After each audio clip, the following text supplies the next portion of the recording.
Hey, welcome back to Joe on Joe. I'm your host, Joe Slepsky. This is the only G.I. Joe podcast where we watch every single episode of G.I. Joe Real American Hero and comment on it, Mystery Science Theater style. I say the only podcast that I do. I'm sure there's other podcasts that do this. I'm talking right now to my partner in crime for today, my guest, my friend. He is in marketing here at Gamefly. You guys, I've talked a little bit about my work, the best place to rent video games. His name is Michael Feldman. Hi, everybody. Hey, welcome to Joe on Joe, Michael. Glad to be here.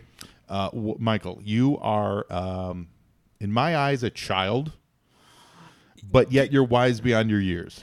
I get that a lot, and I appreciate you saying that. You are the most onion person that I know, wherein, we peel away a layer and we find a new layer. You have led the craziest young life of almost anyone I know who's not currently, on some safari trip.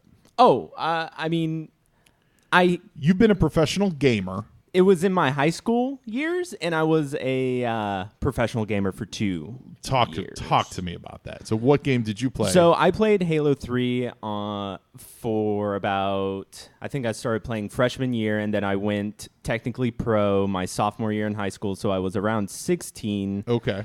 It was really just a bunch of friends just kind of playing around. So this is around 2009-ish? Yeah, around that time. And it was just basically me and 3 of my friends just playing online, just matchmaking pubs. And we realized that we're all like, wow, we're a little bit better than the normal player on this game. And we're all like, well, let's see if we can play against some players that, we're at the same skill level, because you don't get better by playing bad kids. Right. You get better by playing better kids and then progressing your gameplay. But when you play bad players, you do feel a sense of dominance. Oh, man. It's hard to capture otherwise. You would dominate, it's 50 kills to win a game, and you would dominate these kids 50 to 10. Sometimes they wouldn't even get 10. Great. It was just complete dominance. It's a bloodbath. It was a slaughter. So all the above. At what point do you make the move to being a quote professional gamer? It's not really a move. It was more of a we used this website called Game Battles, and Game Battles actually back in the day allowed you to scrim/go against other people that were at your skill level, your skill bracket. Game Battles actually kept up with your wins and losses and stuff like that. And we started to, pick up some steam, and we actually we scrimmed against not a high tier pro team. And scrim, you mean scrimmage? Scrimmage. It was a 5-game scrim. Somebody would host the scrim. For a second there, I was hoping you were talking about Angus Scrim. Who's Angus Scrim? He's the tall man from the Phantasm movies. That might have been before my time. I am laughing. Yeah. I'm laughing entirely to myself. So you paired up against some professionals and you beat them. Yeah, we beat them, and it was really awesome. It was a scrim, like I said. It's not taken super seriously, but at the same time, you're trying to. So at what point does a sponsorship come into play? Who reaches out to you and says? It's not really a sponsorship per se. It was more like a. You gave them they gave you controllers and stuff, right? Yeah. So we got what these things called Game Freaks, and I think they're called Game Freaks. I haven't used them in a while, but they were little knobs that you put on top of your game controller. Right. And they were brand new, so they kind of came to us and said, "Hey, you guys are doing really well on Game Battles. We've noticed. Here's some Game Freaks. Here's this and that." So to get into a major tournament like MLG Anaheim or MLG Dallas, those were the big ones that you wanted to qualify for and go to. You went through your qualifiers, of course. There were 2 different kinds of brackets. There were open brackets, and then there were guys that were pre-qualified. These guys were the top 8 teams were pre-qualified to get into the Sure. We, unfortunately, were not a top 8 team. We've beaten top 8 teams and knocked them out of tournaments. Yeah. And it was kind of like we were good enough to be there, but we didn't have the sponsorships that these guys had. So So you had to go in like the open brackets. Yeah, a little bit of open bracket. And how did you do in those open brackets? We placed top 64 out of like 100 and 150, That's great. 200. I thought it was pretty good. I was Yeah. like, wow, this is really awesome. But the really bad thing about us were we were 4 friends, and we weren't like we didn't play as a team, but our individual play was good. Like individually, we were good players. Right. Which is why you read stories about I don't mean to say real professional gamers, but like the super high end teams, they sequester them in a room and they play for hours and then together fight. Like that's their jam. 8 hours a day, 10 hours a day. So it sounds like you went to the highest levels possible for a bunch of dudes from the OC. I mean, we had strats and everything, but a couple of my teammates kind of got inside their heads, and we like to call them a little bit elitist. You're calling them out. I know. I called them out a little bit. Let's hope they don't listen. I know. Wait, let's hope they do. Yeah, right. Let's get some controversy brewing here on Joe on Joe. So when did you get out of the professional gaming? About a year and a half, 2 years after that. 2 years after that, I was starting to get burned out. And that's when you got into massive loud car noises. Yeah, I had to take my Halo obsession and put it into something else. So cars was the easiest. And so now you live a life a quarter mile at a time. I mean, I tried to. I mean, the Fast and Furious movies were always cool. Yeah, watching when I was growing up, I'm just like, I want one of those cars. So growing up, going through high school, I took auto. Oh, you did? School. Oh, that's great. I took it for 3 years. That's great. The cool thing was in auto was basically the way you earned an A was just working on a car. Sure. So he had lifts, all the power tools, the knickknacks, everything, and the knowledge to help me. So you customized like kit cars. I mean, I didn't custom. I took a beater car, Joe. I took if your audience is like car savvy, I took an '89 Nissan 240. Okay. That was complete junk. Yeah. This guy, I think I bought it for $1,500 at the time. Nice. $1,000, $1,500, and I really wanted 240 because I wanted to track it, I wanted to drift, I wanted to do all the cool stuff, and that's what I did. So I tore it out, all the interior out, all the dash out, except the gauges and everything like that. And I started to like put some money behind it, and my auto teacher had a engine laying around from his drag days, which was a 1JZ. Like Sunday drag days. Yeah. Like you'll pay for the whole seat, but you'll only need the edge. Yeah, pretty much. Yeah. That's exactly what it was. And he had a 1JZ, which comes out of a Beyonce. At this point, a 1JZ comes out of a Beyonce. Oh God, I can't. Actually, 2 JZs came out of a Beyonce 2 JZs recently. Came out of Beyonce. Yeah, it's actually a little more factual. So you get into customizing cars, and so you're also into that. And at the same time, you're also a massive World of Warcraft player. I am. I was. And on World of Warcraft, you are. I was. You were like. I was US top 100. Yeah. That's crazy. At the time, if your audience knows expansions of World of Warcraft, during Cataclysm, I played a rogue, and I did a lot of PvP, which is player versus player arena. Right. And the reason I ranked top 100 is because of my arena rating, and my arena rating was very, very high. So you would just smoke anyone you played against. We played a composition called RMD, which was Rogue Mage Druid, and it absolutely dominated. I mean, you either won in the first 10 seconds of the arena match, or you won a minute later when your cooldowns came up. 10 seconds? Your matches would last 10 seconds? Some of them were 10 seconds. It was what? We were a very. How is that even fun? It's not. It's not fun. That's why our queues were like an hour and a half to try and find a match. Yeah. So it was great at the time because I got into, again, competitive, very, very, very competitive. It wasn't like these guys were terrible at the game, because to be at the rating that I was at, you had to be good. Every button press was planned. It was precise. We were constantly calling out what was going on. So, yeah, I mean. So now you take all this competition and skill, and you channel it to marketing.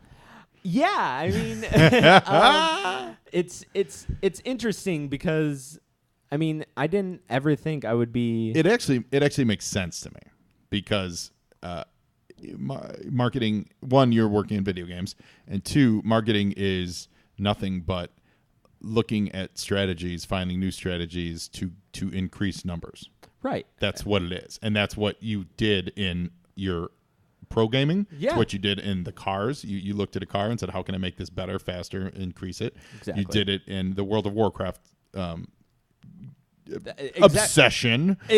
I'm still obsessed, by the way. And what clan or Warcraft? Because I'm sure we got some Warcraft listeners I play out there. on the server on Area 52, US. I play a Windwalker monk. Right now. What's his name? They can find you? Feldy. So if you guys want to find me on BattleNet or something like that, it's Feldy, #1729. Hear that, Joe and Joe listeners? Check him out, Feldy, #1729. As long as you're out there on the internet, you can find me at Joe on Joe Pod. That's Twitter, Facebook, Instagram. And send me an email to joeonjoepod@gmail.com if you want to be a guest on the show. I love having my guests on the show. So, Michael, let's talk G.I. Joe. Enough about you. Please. And all about Joe. Not this Joe, that Joe. That Joe. You don't have much of a relationship with G.I. Joe, or do you? I'm going to be honest with you. Growing up, it wasn't much of G.I. Joe figures. It was more because my uncle was... You were born in 93, so that's kind of the downside when G.I. Joe started going a little... Sales weren't robust. Yeah, right. So growing up, it was more like Star Wars and all those figures because my Power uncle, of the Force dropped in like 94, 95. Yep. I mean, it was full speed ahead with Star Wars and you were born when I was graduating high school. Joe, I'm sorry, but you're old. Dude. No, it's not. No, it's not. It's not that I'm old. I'm a fine vintage, baby. Yeah, you are. I'm a fine You're vintage. aged. Look at me. I just picked. Listen, Michael. I just picked up a jump rope. Oh, that's true. That's true. I just started jump roping. That's been around for years. I may brother. die, but I just started jump roping. So, have you ever seen any of the G.I. Joe cartoons at all? I mean, it's okay. do the G.I. Joe cartoons on on Cartoon Network count? I mean, those were. Yeah, I mean those were in the early 90s. Yeah, they reran them. They did rerun them in the later 90s. I think Boomerang reran them a lot. Yep. I think I've seen a couple, but it wasn't like I was super into G.I. Joe. Like G.I. Joe. G.I. Joe. Only you can make that joke, know, Michael. right, Michael exactly. Feldman. So when you were, I've said this before on the show. When for me, G.I. Joe became everything when I was around 10 years old. Right. Okay. So like what were you into when you were around like 10, 9, 10, 11? Like what was before? This is before your pro gaming, or was it video games, or what? Was it was video games. Was there any cartoons or any movies or something that you were just like, I love? Honestly, I got so like Pokemon was the thing. Pokemon, okay. Pokemon and Yu-Gi-Oh were the thing when I was in elementary school. Yeah. So whatever it was whether it was the physical card games or the actual Game Boy games. Mm-hmm. I think Game Boy Advance or Game Boy SP were at that point. Maybe. But yeah. That's literally what I spent my time doing. And the PS2. I think PlayStation just came out with the PS2 that year. PS2 was like 2002 or something. Yeah, so I like had that. a PS2 and I mean, I had original PlayStation as well, so Crash Bandicoot. Nice. What else was there? So you Gran were Turismo. video games and like Pokemon. I've been and all that stuff. into video games since I was like 5. Well, you know what's great? That actually, I love that you're on this episode, because today, ladies and gentlemen, we are going to watch an episode called Once Upon a Joe. It is it's an odd episode because it's a little bifurcated. It is both. It deals with some serious issues because it deals with orphans and kids without a home, which is important. And Shipwreck is a major player, which you're going to love Shipwreck. Okay. However, the premise is he tells a story to these kids, and the story that he tells comes to life. Oh. So when you're talking Pokemon, you're talking about all these little cartoonish characters. We get cartoon versions of a cartoon. What? It's kind of like when South Park went ninja, right? Remember when they all went ninjas and then they drew them differently and they became ninjas? Right. That's right. And I think they did it. I think there was one other, or when Kenny would go into the heavy metal world and the animation would change and stuff. Oh, right. You get some of that in this episode. Okay. And this is also reminiscent of old school X-Men fans know Kitty. What was it? Kitty's Fairy Tale, I think, by Dave Cockrum. Kitty Pryde told a fairy tale to, I forget who she was telling it to, or someone was telling it to Kitty, but she was imagining this world where the X-Men were these swashbuckling pirates. And so it was like they were still telling an X-Men story, but Wolverine was a hairy monster instead of a, you know what I mean? That's like interesting. Yeah, Nightcrawler, it's where the Bamfs first came in. Nightcrawler, instead of being Nightcrawler, was a little cute, adorable Bamf toy. Oh, yeah, so it was called Kitty's, and that's kind of what they're doing on this episode of G.I. Joe, Once Upon a Joe. I feel like this episode is going to be kind of like Joeception a little bit. A little bit. I don't want to ruin it for you. It does definitely all take place in the real world. Okay. But there's a we'll get into it. I don't want to spoil too much for you, but I want to tease you because all this stuff you're talking about, video games and all this stuff, absolutely plays into this episode of Joe. So that's why I wanted to get all that out of the way. Get your bona fides. You're a man who's been around. You live life a quarter mile at a time. Michael, I'm excited. Do you want to watch Once Upon a Joe? I would love to watch Once Upon a Joe. All right, let's do this thing. All right, Michael Feldman. Do any of these characters or vehicles or anything look familiar to you? A little bit. I want to retract my statement because I did have a couple G.I. Joe toys growing up. You did? Oh, you did? Oh, great. Well, what did you have? I don't... Senator, I would like to amend the record from earlier when I said I did not have any experience with those G.I. Joes. I forgot I met G.I. Joe twice last year. Once at a benefit and another time at a Christmas party held at his house. So what did you have? I had this tank thing. I don't know how to explain it. It was a tank thing. It had tracks. The front of it popped up on a kind of like a hinge, and the front of it popped up, and you could. It was. Was it a Cobra? Or it was a Cobra. It was. I think I know what you're talking about. It was a Cobra. So we're getting Once Upon a Joe, and it's written by Buzz Dixon, which Buzz Dixon is a favorite of ours. Okay. He's a really great G.I. Joe writer, and it starts crazy. Just right away, there's a janitor getting attacked by a bunch of Night Raven. So the Night Ravens are pilots, and they drive trucks in there. So at some point, Night Raven, airlines, a Night Raven must be involved. Right. And all they want is the MacGuffin device. Are you familiar with the word MacGuffin, the phrase MacGuffin? Negative. So for you listeners at home, if you're not familiar with the term MacGuffin, I want to say it was coined by... I don't want to say no. I don't think it was coined by Hitchcock, but it's a film term. It's a storytelling term, and the MacGuffin is the object of desire. It doesn't matter what it is for the most part. Usually in stories that have MacGuffins, it doesn't matter. The Maltese Falcon was the MacGuffin. In Raiders of the Lost Ark, the Ark of the Covenant was the MacGuffin. Okay. Temple of Doom, the Cup of Christ was the MacGuffin. That's the thing that everyone wants. A good action script story has a very clear MacGuffin because it helps you focus. It helps the viewer kind of focus their attention. They don't get lost in what these characters' motivations are. They know everyone wants this. Sure. So Buzz Dixon just cuts to the chase and calls this the MacGuffin device. Which is hilarious. Easy. It's hilarious. Easy. It's way hilarious. Yeah, because he knows what we're going to see, that we're dealing with a kind of a silly episode. Because we're orphans, Jenny. Once. Just once. I wish somebody I don't know if you just heard that. Story.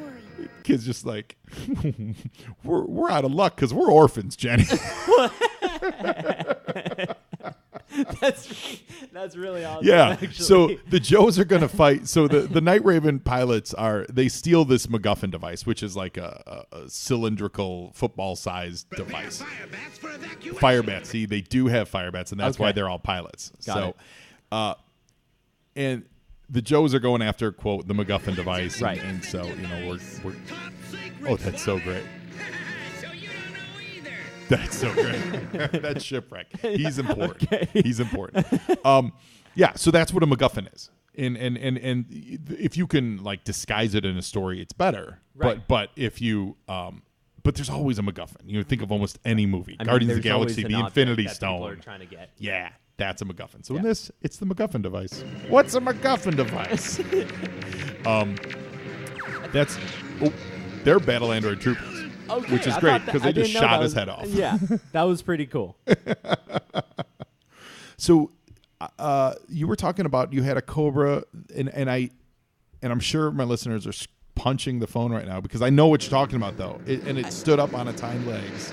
Yeah. And yes. Yeah, and the front of it like popped up, Right. popped out on a hinge or Right. Yeah. And do you remember like how you got that? Like why would you have like one or you said you had another toy? I had another. I don't know. It might have been a hand-me-down Uh-huh. from either a cousin or somebody, but I remember just like having it, and I don't know, and I don't remember why I had it or how I got it. I'm sure it was a hand-me-down from a cousin or an uncle or somebody. But I mean, that's really the only G.I. Joe toy that I remember having. Mm-hmm. Oh, you know what? I also had a jet. Oh, what was the jet? I have no idea. I'm sorry. It was so long ago.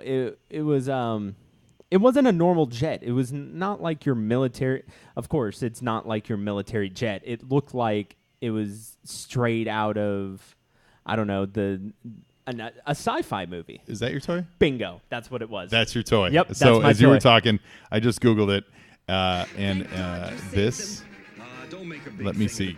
So you describe the jet again. The jet was, it was Cobra again. It was a Cobra jet. I mean, Was it blue? It was blue. Did it have like flat wings coming out the side? Yes. Did it have a cockpit in the front and a cockpit in the back with a little gun turret on it? I'm Because it sounds like a rattler, Cobra Rattler. Cobra Rattler. I don't remember. If you showed me a picture of it, I'm sure I could tell you. Okay. Oh, that's actually. Did it look like that? No, it did not look like that. But like not different color though. Different color. But the same Oh, design not, though. Not same design. No, it was Okay. completely different. Well, then it wasn't the Rattler. This is so. What you're describing is you had a Hiss 4, Okay. a Hiss Type 4 tank. Hiss Type 4. Yeah. So the 4th generation of the Cobra Hiss tank. I'm going to be honest with you. That sounds awesome. I had it. It does sound awesome, doesn't it? I had, So while we're talking about his Type 4 tanks, what happened on the show is this orphanage that was like on a hill in the middle of nowhere, Yeah, I because don't that's know. where all orphanages are, yeah, of course. got destroyed in this fight. Okay. You know, Why is there an orphanage by somewhere like Cobra wants to like infiltrate or like why? the same reason why a swamp is next to a desert on this show? Okay. all Okay. these, yeah, and why is it isolated alone on a hill? I don't. You know what? It Kind I of don't freaked know. me out if I wanted to go over there and adopt those children. It was just like secluded. It was just like we're gonna both adopt children today, and we're gonna visit a top secret lab. yeah. That's what we're gonna do. Bingo. There it was. Bingo. So That we're going into game commercial. plan. We're going into commercial with Zartan menacing us. Today's Filecard features on the G.I. Joe Night Spotter, codenamed Lowlight. His file name is Cooper G. McBride, and his primary military specialty is the infantry, while his secondary military specialty is the marksmanship instructor. And his birthplace is Crosby, North Dakota. He's a grade E6. As a child in North Dakota, Lowlight was afraid of the dark, timid with animals, and shy of loud noises, until one precarious hunting expedition with his father. Lowlight somehow lost his way in the impenetrable darkness. He was found 3 weeks later with his flashlight, his .22 rifle, and a grin from ear to ear. 10 years later, he was an instructor at the Army Marksmanship Program in Fort Benning and a self-taught expert on image intensification. Quote, "The Joes like to have Lowlight along for the ride. They know that if something gets really hairy, and that's bound to happen sooner or later, all they have to do is wait until dark. It doesn't matter what field of fire the bad guys control, the night belongs to Lowlight." Visually, Lowlight was a really cool figure because he almost looked like he was a Cobra agent. Not that his character had any kind of double cross or double dealing or ex-Cobra history to it. But he was clad in black with red accents.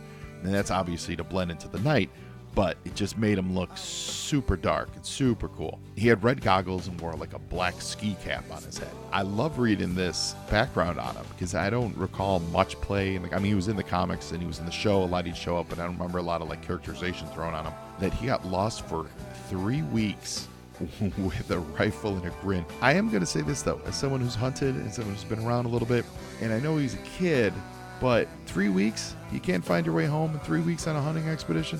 Like, I'm assuming it's in North Dakota. That's a long time for you to not be found. I think something else was afoot there. I think maybe the dad was trying to get rid of Lowlight. I don't know. That's a little nefarious. Anyway, Lowlight, I love the figure. I was a big fan of it. I'm a big fan of your work, sir. Cooper G. McBride, we salute you. Now back to G.I. Joe. Basically, Cobra Commander called Zartan and was like, my boys lost this MacGuffin device. I need you to go get it. And so now Zartan, do you know who Zartan is at all? I feel like I know who Zartan is. The dreadnoughts, he wears like he's got like the maroonish headpiece, and he's a master of disguise. Yes. Because I did see the G.I. Joe movies. Oh yeah, he was in it. He played. Yeah. Okay, so he was the guy who impersonated the president. Exactly. Yep. Yes. Correct. Yeah. Played by Arnold Vosloo. Very the good Mummy, actor. the guy from the Mummy. Yeah, awesome. He's great. He was awesome. So he's master of disguise. His job now, and he hangs out with the Dreadnoughts. They're a biker gang. Okay. So the Joes are rebuilding the orphanage that they blew up. Well, isn't that nice of them? Well, it is. Listen. That's how. I feel like this is how all their PSAs started. You know, now you know, is it right? So Shipwreck is going to take a break. And there's Polly, the best bird ever. And that's awesome. Shipwreck screwed up on purpose to get out of helping. That's awesome. It's just great. That's the best. Yeah. And while he's chilling, the orphans come over. Which also, when you destroy an orphanage, you don't find new homes for the orphans. You let them hang out by the wrecked orphanage. That, I'm just sorry saying, to say, is awesome. Just saying, that's they're still funny. hanging out. It's funny. Yeah, they're just chilling. It's listen. Yeah. There's things we forgive. That's true. That's totally one of them. All right, one story. She's laying the tears on him, saying she's just an orphan, so that's why no one wants to read to her. Way to work it, little girl. Also, so now this is the fairy tale part. This is what we get into. Okay, now we got... Okay. So Shipwreck starts telling her a story, and this is awesome. It's like the Smurfs crossed over with G.I. Joe. Oh, my gosh. So that's Leatherneck. His fatter, stupider, uglier seal son, Mixed with... That's Wetsuit. Frogface, as the cartoonist goes. That's amazing. And that's, of course, Shipwreck. And we get Duke. The dad was Duke, and he's in there, and he's wearing a hood or something like that. That's it. That right there, Duke. yeah. Okay. Yeah. So it's a little Smurfy, right? It's a little bit Smurfy, a little bit like Snow White and the Seven Dwarfs. Yes. And also a little grotesque. A little bit. Because they try to make him look human, but it's a little happening. grotesque. Yeah. It's adorable, though. And they also speed up, like they sped up Duke's voice and stuff. Oh, to make him sound like a littler person. Yeah, you can hear it, right? Yeah. Hey, by the way. We're all out of food. Yeah, Unless it's one of you boys wants to go hilarious. down and buy some hamburgers. So of course, he sent Leatherhead to pick up the grub. it's gonna be like a Jack and the Beanstalk kind of a story. You know? Like here you got some money, and he runs into a cobra. That's I wish. funny. Here's the thing. I like that they go cartoon on the cobra, but I kind of wish it looked like Serpentor, which you don't know who that is, but he's a recently introduced cobra bad guy, and he wears like a normal human, but he wears like a cobra mask bodysuit thing. That would be cool. So if that cobra was kind of colored to look like Serpentor, which is he's more gold and yellow, that would have been fun. That would be cool. It's all right. I like how they label cow. They did label cow. That's awesome. And here comes Savannah, who looks really disturbing. She looks like a Funko. They look like Funko Pops. Those, yep, 100%. That's what they look like. 100% agree. They Funko look like Pops. Funko Pops. So Yep. then my next question is Funko Pop. Why aren't you making Funko Pops of this episode? That would be sick. A special edition, like 6-person Funko That Pop would set be awesome. with a giant-headed Zorana. I'm sure the Comic Cons would have a ball. Joe Con, which just wrapped up last month, it would sell Oh my gangbusters. gosh. Gangbusters. Hold it. Wait. Stop. Just a Oh, minute. now- Great. Hamburger mine? Yeah. This just This doesn't orphan's make kid's any like, sense. just because I don't have any parents doesn't mean I'm stupid. There ain't no such thing as a hamburger mine, you dummy. You dummy. I mean, I'm still waiting for my parents to come back from buying cigarettes. Okay, I get it. I'm a little gullible, but I ain't right. stupid. Come on. Yeah, so in Oh, Shipwreck's that's story, awesome. there's a mine of hamburgers. Who should come along but Oh. the big What? ugly He just I mean, I was going to say it, but. he just bumped into the Giants' groin. Yeah. Like straight groin action. Straight like groin. also that giant doesn't look like any Cobra. No. So let I me know- throw this out there. Missed opportunity too. Yes. Because That's true. why doesn't that giant look like Destro? Yeah, or something. Or like- one of the There's other nothing Cobras. labeling Don't him as a bother me with Cobra right now. details. Right. He's just a bigger dude than that guy. Right. Than I forget. Shipwreck. Shipwreck. Right. First star I Yeah, sit in a- so wish I may, wish I might let me- get outta here without a fight. I wonder why. I wonder why that choice is made. Yeah, I don't know. Like if that's they had that character design from some other cartoon they were working on, and they just kind of pulled it over. Just kinda But like, if sketched you're it. doing this stuff, do it as Destro. Why Yeah. isn't he big shiny Destro? Right. Exactly. However, he does bring in Funko bobblehead versions of the 3 Lady Joes, Scarlet gosh, that's Lady so J, good. and CoverGirl, which is pretty great. Hold still, you widow want. That's awesome. And now we get straight cartoon action, which is cartoon this is action. not something you normally see on G.I. Joe. No. So you know. Right. Like this is for This real. is straight Tom and Jerry. Tom and stuff Jerry, right here. exactly. Yeah. Tom and Jerry stuff.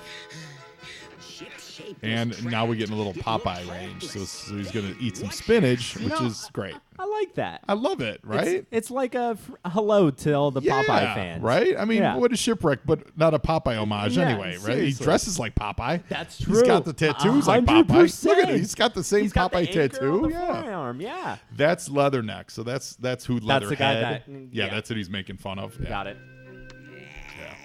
So Leatherneck interrupts the story, and now Story? this is great. Don't worry, kids. He's I'll finish it for He's you. not good with kids. Let's put it that way. I don't want to impugn Leatherneck's good name, but not good with kids. Got it. Also, a little bit of history on Shipwreck. He himself is an orphan. Oh, They've he done understands. they've Okay. done multiple episodes about his growing up. Like, so Okay. it's been referenced multiple times, so it's not a rando fact. Sure. So I like that I love that they use him for this because Right. he's gonna have this heart of gold and he's gonna be Right. like, okay, kid. He's gonna get- have the sympathy Yeah. and stuff like that. So we're going into commercial where Zartan just showed up. Return after these messages. General Blitz is out to rule the world, but standing in his way is Sergeant Savage, leading the Joes into their fiercest, most dangerous battle ever. Sergeant Savage is the biggest, baddest soldier ever to join the G.I. Joe team. And when you get Savage, you also get his brand new full-length video adventure free. You'll see the Joes wreak havoc upon General Blitz with a savage force. Sergeant Savage and the Screaming Eagles. Commando Sergeant Savage comes with a free video adventure, other figures he sold separately. Now back to G.I. Joe.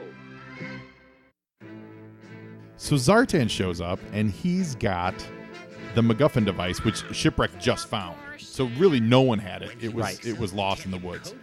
It's kind of funny though. A lot of times they use Zartan and his brother. Definitely every time Xandar is used, and they're not in disguise. Like Zartan should have been in disguise right now. That would have been right. fun. He's like, just kind of like walking yeah. around. And Ooh, just- that's cool. So that's a Swampfire. That's a Dreadnought Swampfire toy. I had one of those.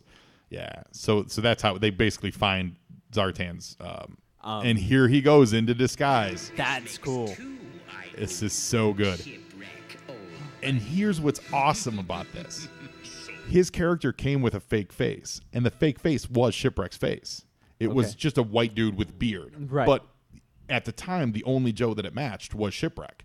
So like in my really strict play head, he only ever impersonated Shipwreck. Oh, so I'm watching this episode like finally I'm justified. Right. My lack of personal imagination is finally justified, right? I'm gonna find Shipwreck. So we do learn that Leatherneck is the worst babysitter in the world. Oh, well, I can already tell. Not only does he not know how to tell a story, but he also lets the kids wander away in the middle of a construction site. I mean, they need a playground, right? Yeah. Oh, this is great. Maybe some dreadnought activity in the woods. Beachhead's warning the fake Shipwreck, who's actually Zartan, about some dreadnought activity, but Zarwreck? Zarwreck. I like Zarwreck. Zarwreck was being a jerk to these little kids. Does he start to tell the story? Yep. Yes. That's what he's So going to get into good. now. So now we're going to get his version of the ending of the story as from Zarwreck's perspective. So Duke and his good. sons were in deep trouble. Huh? They disobeyed the big bad cobra too long. That's so good. Oh my God. Of course. See, like how great would that be if like that was? Oh yeah, I just wish that giant was someone else Yeah, seriously. because he doesn't look like anybody. But it's No. fun though. It's fun though. Like Yeah. it's like a night. This is like a nightmare version. Yeah, of course. It is fun. I like that they use Zorana. And the kids are like, listen, Zarwreck, you don't know anything. Zarwreck sounds like he's a transformer. A little bit. Zarwreck. This is Zarwreck. Zarwreck he's a Junkion. Junkion. Yeah, he's I a like Junkion, that. and he's from the, that's from the movie. I didn't make that up. He's a Junkion, and his name's Zarwreck. Chose to patrol the woods. Mister, please, mister. By the way, that's Beachhead, Now, kid, who is Shipwreck's babysitting you. possibly the most humorless Joe of all. Not Is he Shipwreck. just dull? No. He's just so Just like straightforward. I'm here for the mission. Yeah. Got it. Like Okay. these two are buddies. They have a they'll good goof around, relationship. yeah. Yeah. They razz each other. Beachhead is like, I'm business. Yeah, all So when like business. an orphan kid comes talk to me, Beachhead's first thing is, first kid, I'm going to solve what happened to your parents. Secondly, maybe if I have time, I'll figure out what you got a problem. And what you got a problem? Because I'm here to build a house and solve your parents. Okay? So this little girl finds a nude shipwreck in the woods. Awkward. This just took a turn. This just took a really weird turn. Device? What's that? Beats me. But I'm I- gonna find out. Okay. Shipwreck should have said he's got the MacGuffin device, ... and my pants. My pants, yeah. Look the other way, little girl. Yeah, seriously. I don't have pants. Oh, this is fantastic. So we got a naked Shipwreck going against Zarwreck. Free, sailor. Don't listen to him, Shipwreck. I'm an orphan. Nobody will miss me. Oh, did you hear that? I'm an orphan. Nobody will miss me. Wow. That's crazy. That's pretty dark. That's a little very bit. dark. No, that's dark. Oh, and here, so Dr. Mindbender, jealous that there's already a shirtless dude on scene, is like, hold on, remind you everybody, I also rock the shirtless I look. also rock the shirtless. Just so you know, Shipwreck's not the original shirtless OG. It's me, Dr. Mindbender, who Dr. shows up, Mindbender. and they're flying in the those are the Cobra Night Ravens. That's like their stealth ship, and he's going to jump in there with the MacGuffin device, of course. And here comes Shipwreck, punching him out, which, and I doubt that this was a real homage to it or anything, but there's a great action beat in the comic books where Ripcord got into a fight with Zartan on not on that ship, but on this ship that they were in earlier, the Yes. the small one man things from earlier. Yes. And Ripcord beat the crap out of him and then pretended to be Zartan. So like that what just happened like is like a Oh, little so it's a reminiscent little- of that. okay. I doubt they got it from there, Got but it. it's still fun to see that like That's Zartan fun. in a ship getting punched out. Yeah, because it was that's it was a great because it's like how Ripcord gets on Cobra Island. And look at this, Shipwreck's using the MacGuffin device, and these little gremlins show up, and the gremlins are all the characters that he was all making. the characters. Yeah. That's awesome. So the MacGuffin device is bringing to life Shipwreck's imagination, and That's cool. yeah, and they then destroy. Like, there you go. He's bringing to life all these things which are gremlinizing Yeah. all the Cobra weapons. Yeah. I don't know how they're flying in that condition. That's pretty great. The girls. Oh, that's great. The Joe girls were there, and little Sky Strikers. That Cobra is beating just a random Joe. Was the MacGuffin device. And here we learn. It alters the fabric of reality. It's sort of like projecting solid hallucinations. It draws out the innermost nature of the user. Good thing Shipwreck That's pretty used it, great. otherwise we'd all That's be in real cross-country. serious trouble. That's so funny. They're basically saying Shipwreck's a dummy. If that had fallen into anyone's hands with any semblance of intelligence, we'd have been in trouble. Yeah, right. But he's a dummy. He's a dummy, so he summoned gremlins. It's so good, though, because Shipwreck continues telling his story to the little kids because he's a good guy. Yeah, right. You know. Exactly. Yeah. And that was a brief character moment there that Lifeline, the medic, is happy about these kids having a good experience. All Beachhead cares about is repelling Cobra. Like, yeah, we stopped Cobra. Like, no, dude, there's real humans here. Yeah, like, right. Come on, bro. There's real people with kids who have no parents and no home, and now we built them a home, and that's a good thing. Yeah, right. And all you care about is killing one more Cobra. It's like, well, that's what I do. My name is Beachhead. That's it. So there you go. Michael Feldman.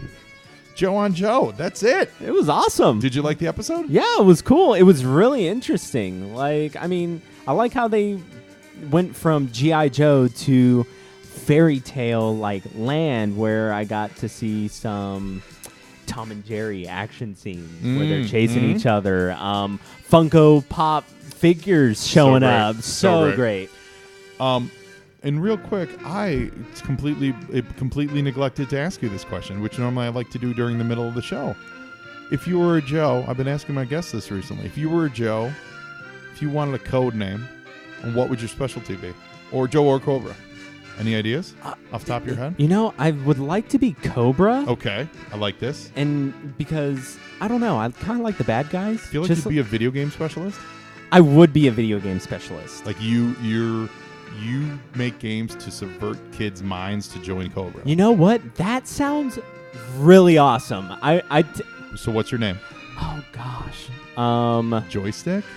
Joystick, the controller. The controller. There it is. That's it. The controller. There it is. You're the controller. Yes. Oh my gosh, that's so good. Yeah, Michael Feldman, the controller. Wow, that really was top of my head. Came off the top of my head. Boom! I love it. I love it. I love it. Well, welcome to the family, controller. Well, thank you. So for far, having most me. of my guests are going Cobra, which really makes me wonder about the moral makeup of my friends. Yeah, I know. You might need to get some new friends. Well, this was fantastic, Michael. Thank you so much for being a guest on Joe and Joe. I really appreciate it. Thank you for having me. This was a blast. Awesome. So, listeners, thank you for sharing. Thanks for telling everybody all about the show and helping it grow. And now you Joe, and Joeing is half the battle.